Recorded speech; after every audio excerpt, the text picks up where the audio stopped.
What's going on, people? Welcome to part 2 of Black Royalty in Medieval Europe, Family Crest, episode 2. Please, brothers and sisters, if you haven't, please go watch part 1 if you have not seen it yet, because part 1 provides more context going into this video. So with that being said, we're just going to continue from where we left off in part 1 and go straight in to the family crest / coat of arms. Before we get to that, please, you can help me out by subscribing if you haven't. To get notifications for when I upload, please like this video so it can help hit the algorithm. And yeah, let's get straight into it. This is part 2.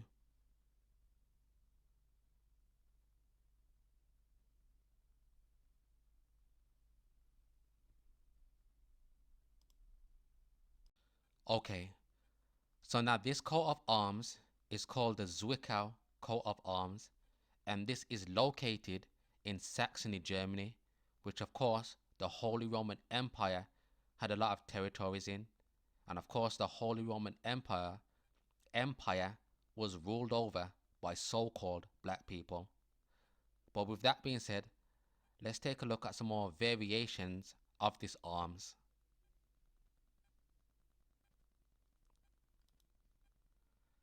Now look at this, brothers.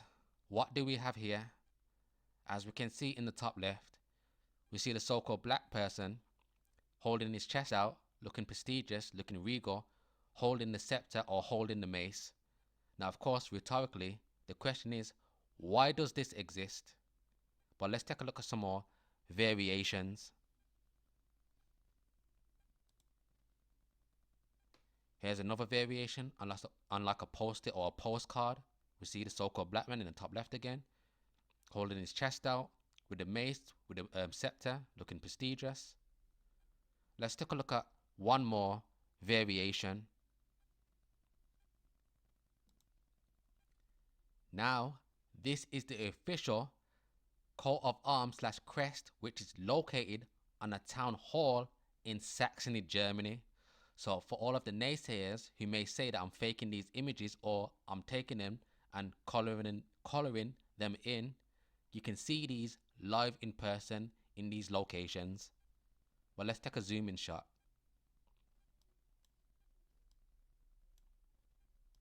See a so-called black man. We see the shield, the crest here. Now in part 1, I told you, brothers and sisters, they tried to explain these off by going the slave narrative route. They may say that when it comes to these coat of arms, they're going to say that these are slaves, servants. They may say these are conquered African kings or exotic slaves. Now, if they don't go with any of the slave narratives, they're going to say that all of these coat of arms, artifacts and crest, especially when it comes to so-called black men in prestigious positions, they're going to say it's none other than Saint Maurice. So with that being said, let's take a look at what excuse they try to come up with to try and explain off why this particular coat of arms exists, or basically, why is there a so-called black man on this coat of arms.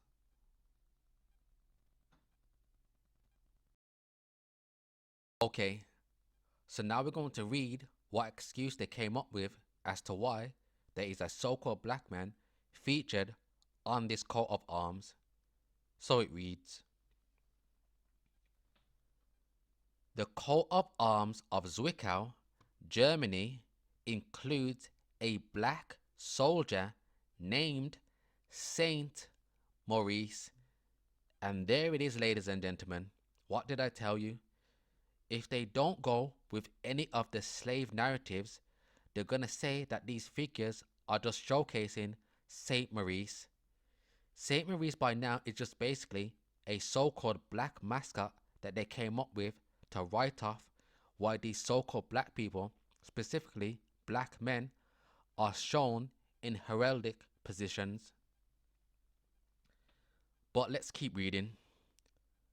So a black soldier named Saint Maurice who swings a mace. Saint Maurice was added to the city's crest around 1560. So here's some more information about the use of black figures in heraldry. Origins.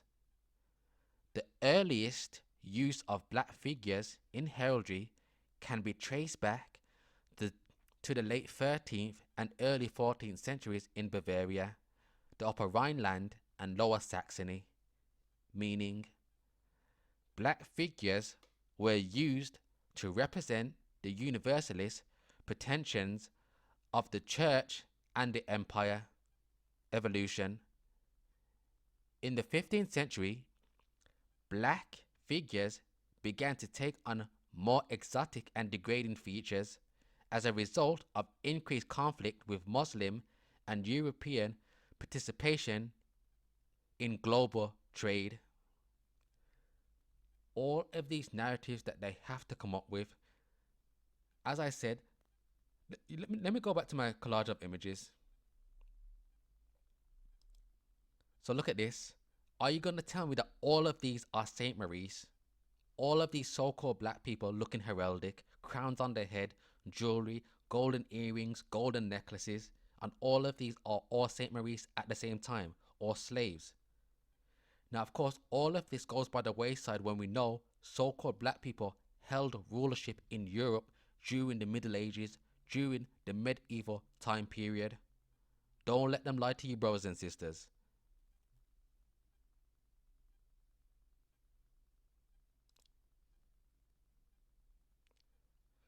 So in this period, black figures became a more common heraldic feature across the German lands. Zwickau's patron saint is Saint Maurice. That is a lie. One more time, brothers, sisters. Saint Maurice is a lie. Whenever you hear the term Saint Maurice, delete it out your minds. They exist is because black people held rulership in Europe. And I'll keep saying it over and over again. And around 1560, he was added to the city's crest. Unusually, he was included not as a fantastical figure, nor as a noble savage, but rather as a black soldier swinging a mace.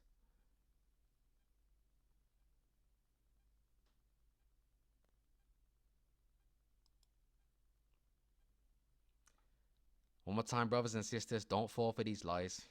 I'm going to keep saying it over and over again.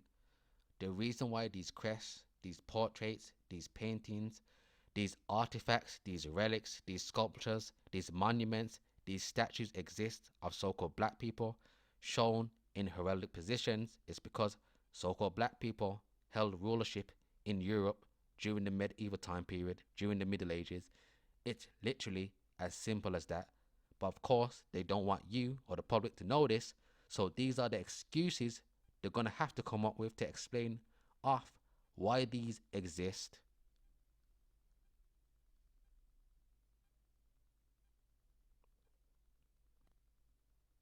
So one more time, this is the Zwickau coat of arms, located in Saxony, Germany.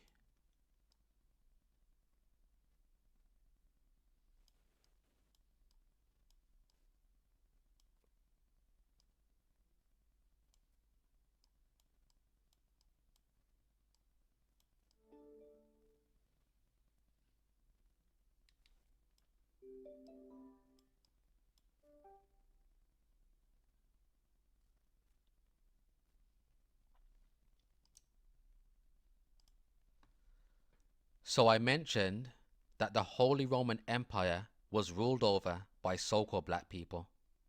So with that being said, take a look at this portrait. Now, before we get to the identity of the person that we are looking at, well, first and foremost, I've shown this portrait a lot and I'm going to continue to show it.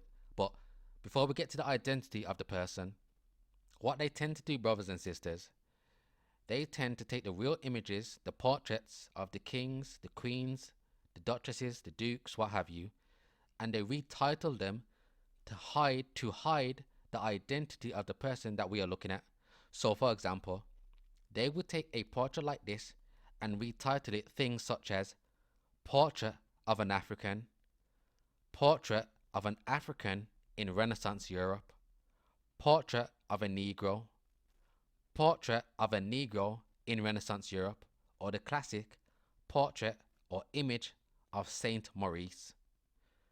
Now, for those of you who don't know, this person's portrait is none other than Holy Roman Emperor Charles V.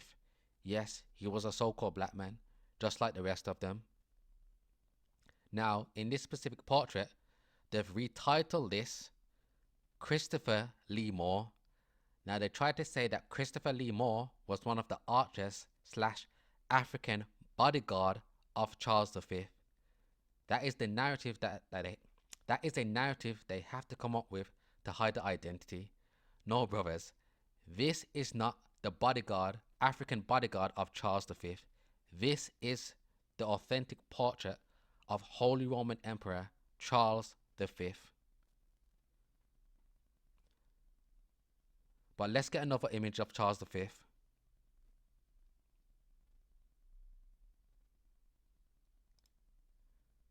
So this is known as the Inca King list. Now we're going to specifically focus on Charles V.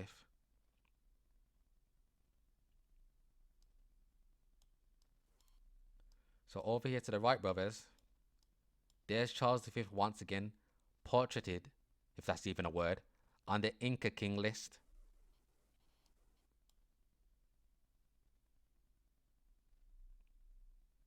And as you can see, all of the Incas also seem to have a darker complexion.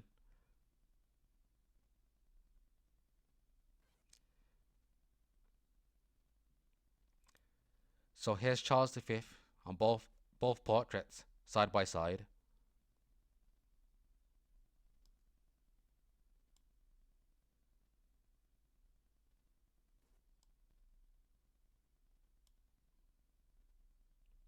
Now, just for comparison, let's look at the whitenized versions.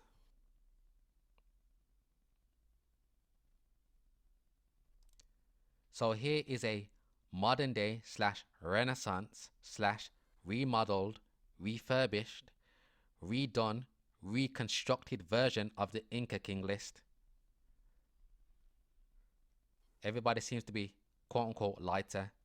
Now, of course, we're going to focus on Charles V. Look how they got him pictured here.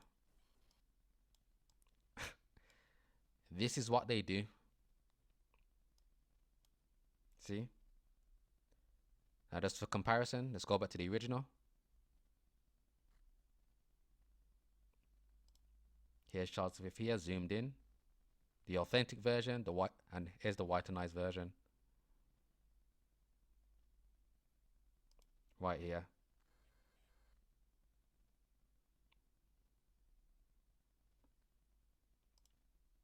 So of course, let's look at the modern day version of Charles V, which of course you already know what it's going to look like. And here we are, you see? And these are the images that of course you're going to see in the mainstream. All of these are fake, concocted images, brothers. All of them.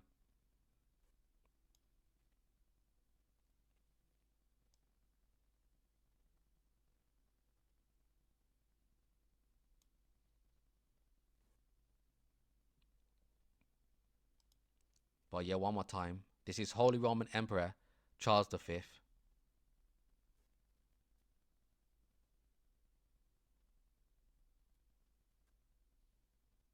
So before we move on to showcase more of these coat of arms, I did a video 2 years ago and it was titled Kevin Hart and the Holy Roman Empire.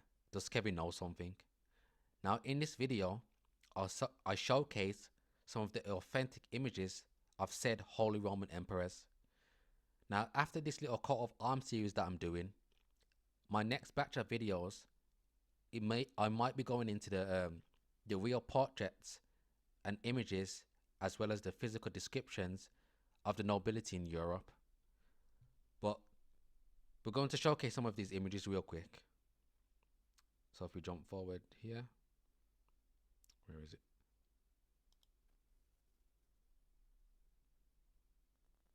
So just for an example, so this is an illustrated manuscript of Charlemagne.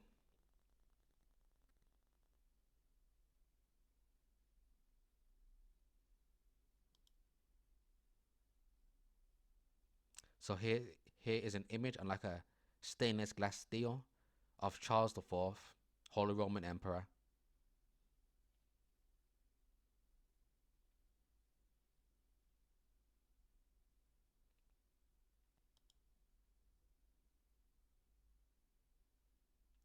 Here's an image of Charles the Bald.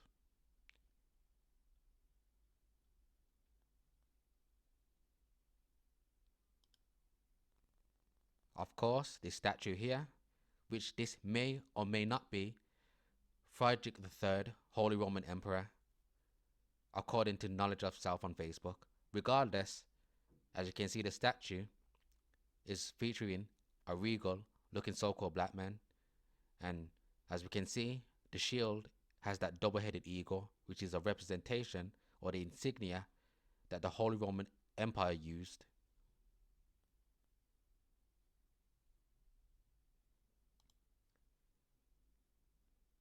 So here are some more images of that black eagle with the Moors heads.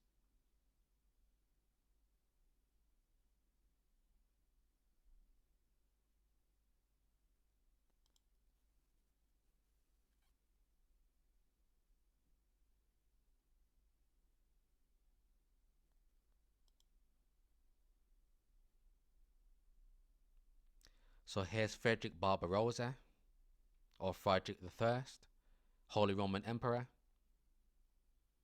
As you can see, so-called black man, as well as all of this entourage here. Of course, we just seen this, Charles V.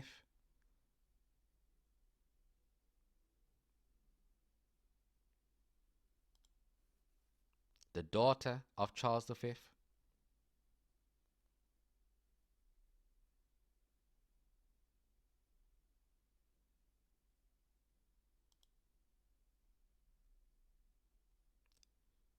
Holy Roman Empire, Ferdinand I and his son Maximilian.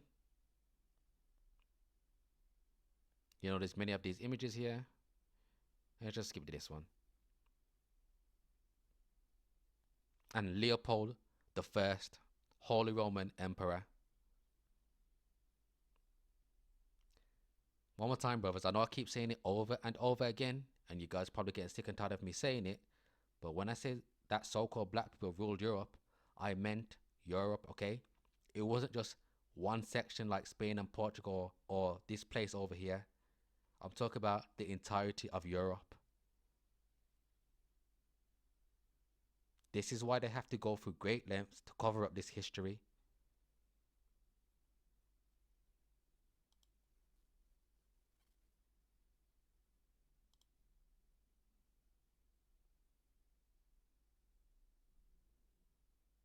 And of course, the insignia.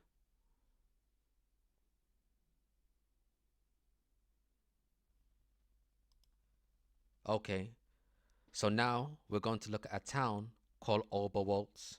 Now you guys are going to have to forgive me on my pronunciation, but Oberwölz is a town in Austria. So Oberwölz is a town in a former municipality in the district of the Murau in the Austrian state of Styria. So Styria is a mountainous, forested state in the southern in southern Austria, known for its wine, spas, and castles. So the question is, why am I bringing this town up? So brothers, sisters, this is the main gate of Oberwölz. Do you guys see it? Let's zoom in.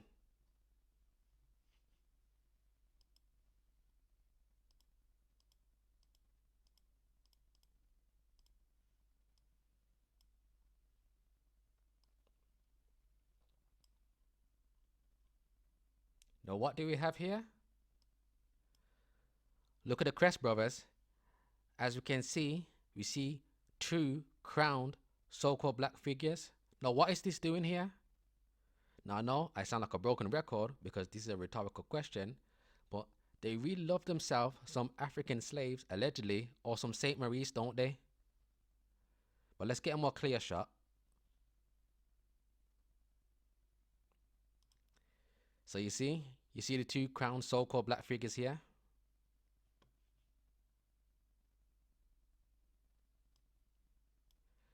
And it just goes to show you how easily you can miss this. So for example, say like if one of you brothers and sisters was to take a tour in this region and go to see the castles or what have you, if you're not privy to the information about so-called black rulership, you'd probably walk into this town and completely miss this because you're not looking for it. But as we can see, the two so-called crowned black figures.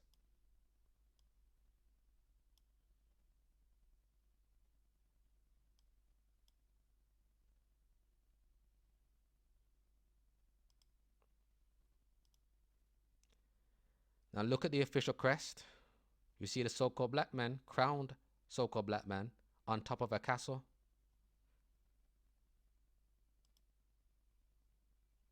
There it goes once again. So it reads, Oberwölz or Oberwölz is a very old municipality and it is situated at another road over the mountain pass in Upper Styria. Oberwölz was subject to the overlordship of the bishops of Freising. Yes, brothers, one more time. If you want more fine print detail into the Bishop of Freising or the Freising bishops, I'm going to remind you guys once again, please go watch my Family Crest episode 3, Scovia Loca and the Freising bishops. Black people ruled Europe.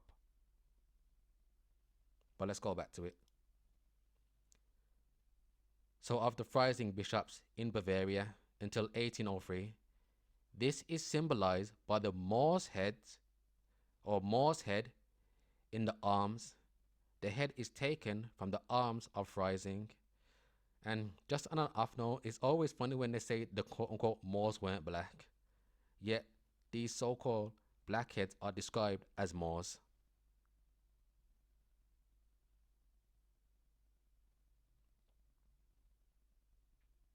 But one more time, brothers, this is the Oberwölz, if I'm pronouncing that correctly. And here is the crest on the main gate, right here.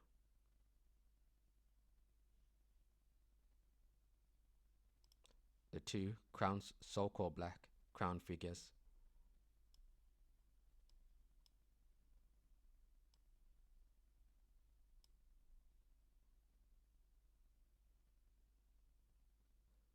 Okay, so now brothers, sisters, now we're going to focus on Stuhlendorf. Stuhlendorf is a municipality in Germany. Now do you guys see it? Let's zoom in.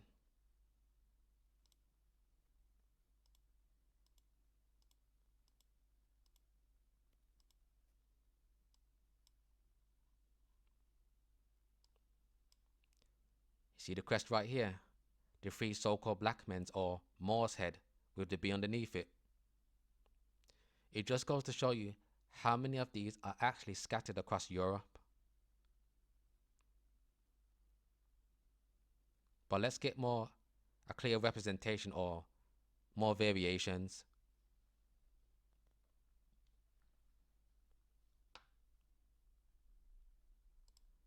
So here it is here, Stuhlendorf crest.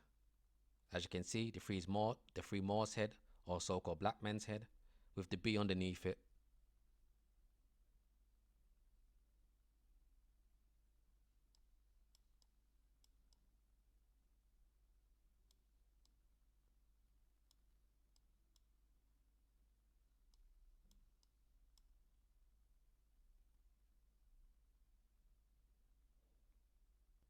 So now we're going to read up some bit of information on Stuhlendorf.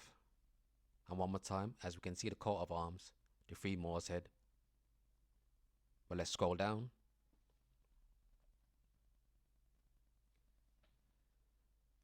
So Stuhlendorf owes its first documented mention to a pledge by Heinrich I of Belversheim in 1247. The Bamberg patrician Tucher family owned the Tucherhof in Schandorf until the 16th century. The family came to Bamberg as housemates of Emperor Henry II. And I want to remind brothers and sisters, understand I'm talking about so-called black people here. So whenever you hear me read information about noble families or noble people in the medieval time period, understand all of these people are so-called black men and so-called black women. So let's continue.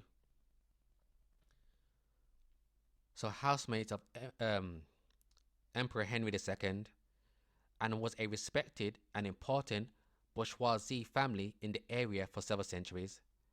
The Tuchlers were wealthy and had many sons, held important positions, and were highly respected by the Bamberg bishops.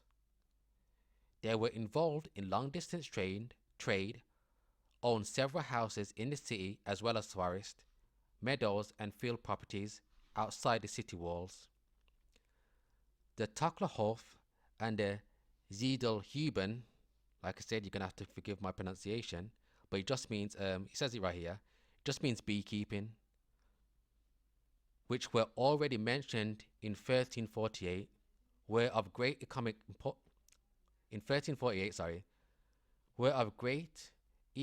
importance for the town. In 1796, the town was burned down by the French. Schullendorf belonged to the bishopric of Bamberg, and from 1500 to the Franconian imperial circle. So in and of itself, the Tuchler family was mentioned. So let's get the Tuchler coat of arms / family crest. Boom.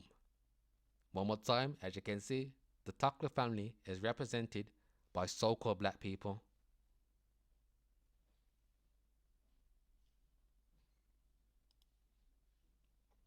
Here's another variation.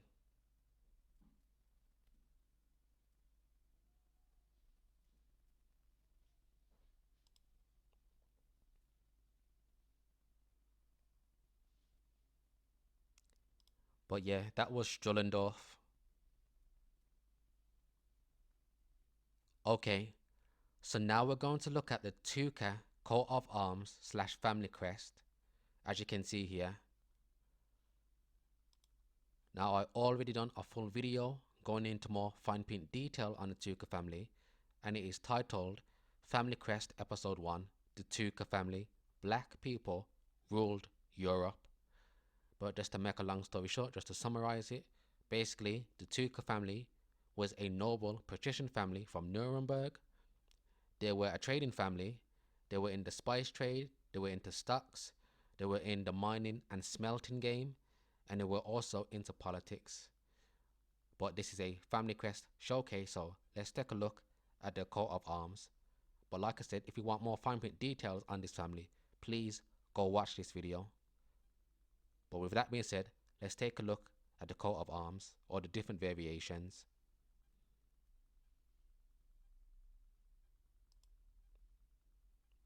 So as you can see, brothers, here is the Tucher crest.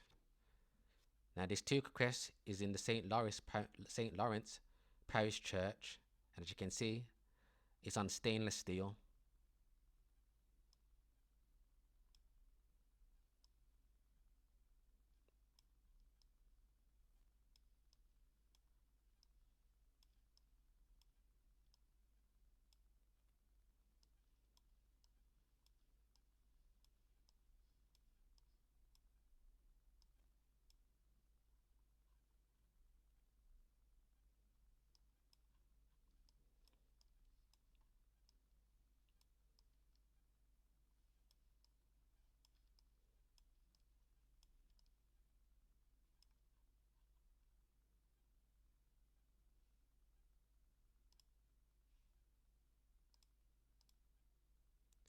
So here's another Tucher crest. Now this is found in the Church of St. Helen.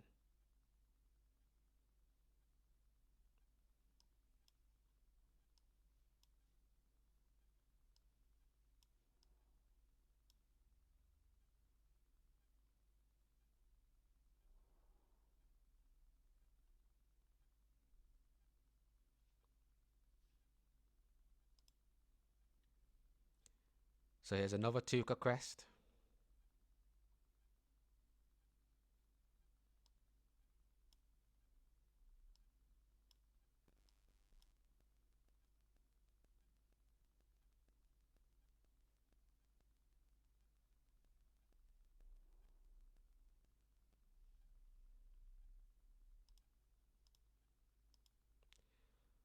So here's the Tucher crest, or the Moor's head, on the beer logo, and this is the official logo on the Tucher beer, by the way.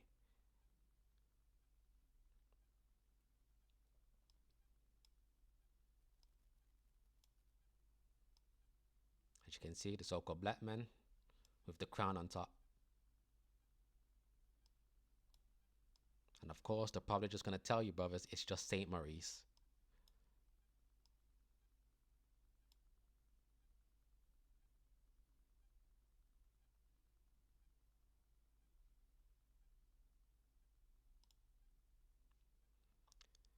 So here's another variation of the Tucher family.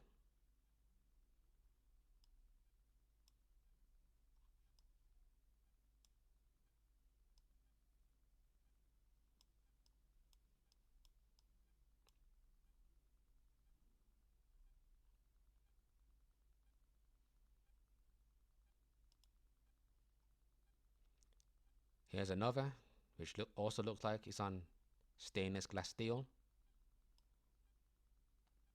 or stainless glass.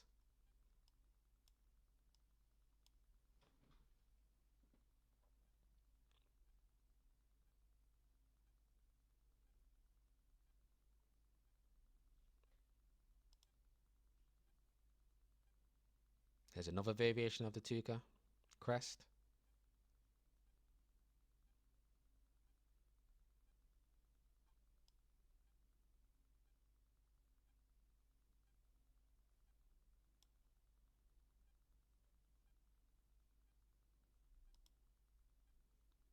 Here's another.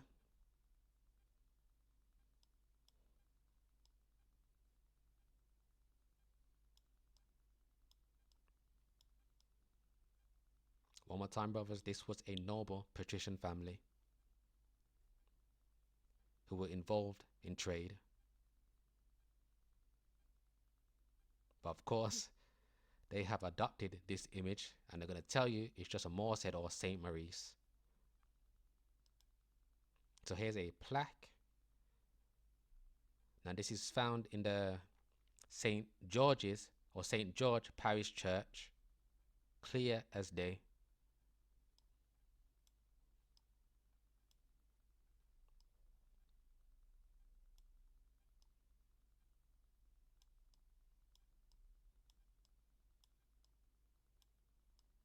I'm going to say over and over again, these are not slaves, these are not servants, and this is not St. Maurice. These are all noble families.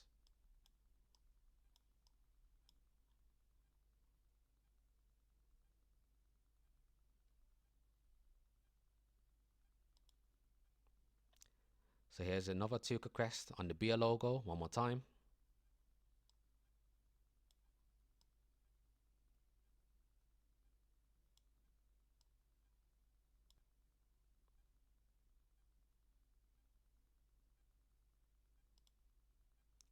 Here's another Tucher crest etched into a wall.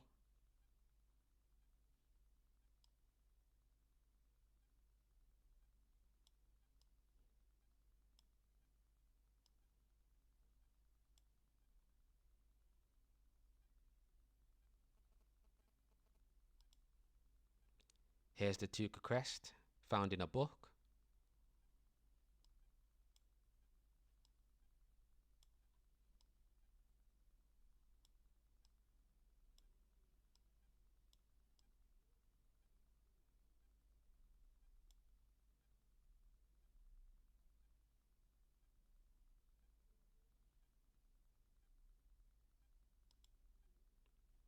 Here's another Tucher crest, which looks like it's in a church/monastery.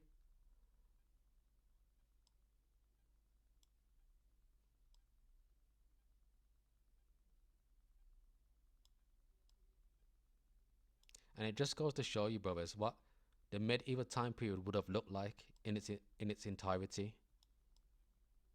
All of these type of family crest and coat of arms will have just been out in the street. For those of the ones that they haven't hidden away or destroyed. This is what Europe looked like, or looked like, sorry.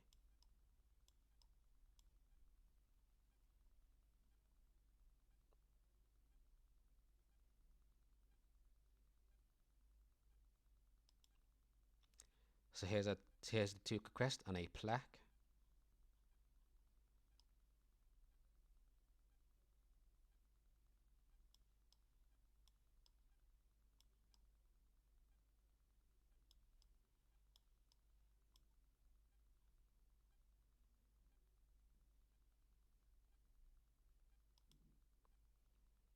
Here's that the plaque one more time. I think this is the same in the St.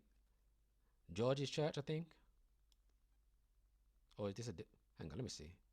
Actually, this is a different one, because I think let me see. Let me go back.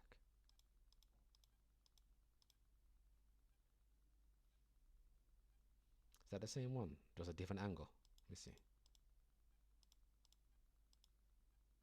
No, it's actually a different one. Hey, well, there you go.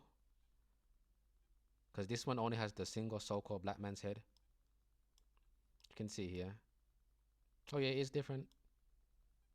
But there you go. Another variation of this plaque. See the so-called black man? Or maybe it's the same. It doesn't really matter. So here's the Tucher crest found on a painting.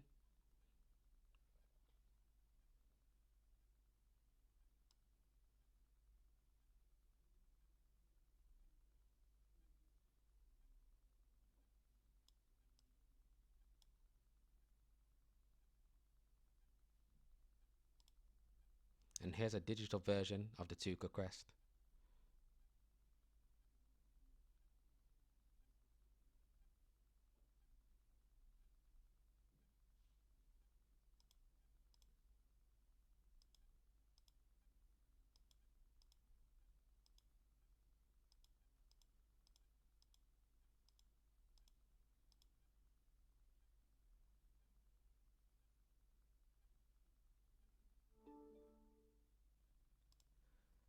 So that's going to be end of part 2. I'm going to be doing a part 3. But with that being said, for those of you brothers and sisters who want to financially support me for my videos that I make, you can support me on PayPal, YouTube memberships, or Patreon. With that being said, giving all praises to the Most High Yahweh in the name of Yahweh Shai, deuces.